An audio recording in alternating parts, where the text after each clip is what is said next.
Sludem records. Bengelenge, pick up lewers, boss Zino, teach man. Wika, long man.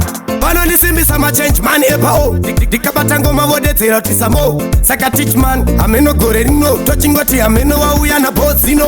Terera mungu chakanaka. Sembanditi angaita sadaka ndokura nepatu. Denda papema, don kalo ndipedanda kunondi mbobema. Skiri REBASA, teach man na boss Zino wapasa. Timbu bata basa, ulan gore no ya wafasa.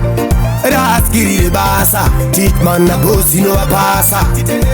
Timbu bata basa, ulan gore no ya wafasa. Wakatira umwe udobi skirira manje kwete chifotokopi. My wenga shaya kutindo bata papi. Kupinda muraundi washamulane kepi. SKIRI REBASA asisiri machoku.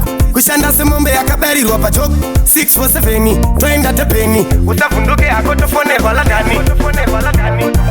SKIRI REBASA, teach man na boss Zino wapasa. Timbu bata basa, ulan gore no ya wafasa. SKIRI REBASA, teach man na boss Zino wapasa. Timbu bata basa, ulan gore no ya wafasa. Bana nisimbi sama change man epa o. Dikabatango mawode tera tisamo. Saka teach man, ameno gore no. Tochingoti ameno wa uya na boss Zino. Terera mungu chakanaka. Sembanditi angaita sadaka ndokura nepatu. Denda papema, don kalo ndipedanda kunondi mbobema. SKIRI REBASA, teach man na boss Zino wapasa. Timbu bata basa, ulan gore no ya wafasa. SKIRI REBASA, teach man na boss Zino wapasa. Timbu bata basa, ulan gore no ya wafasa. Wakatira umwe udobi skirira manje kwete chifotokopi. My wenga shaya kutindo bata papi. Kupinda muraundi washamulane kepi.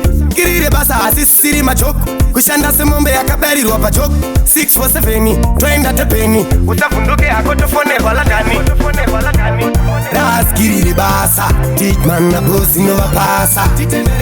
Timbu bata basa, ulan gore no ya wafasa.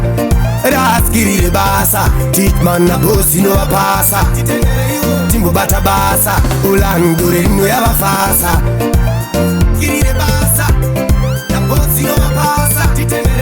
Timbu bata basa, gore no ya wafasa. SKIRI REBASA, na boss Zino wapasa. Timbu bata basa, gore no ya wafasa.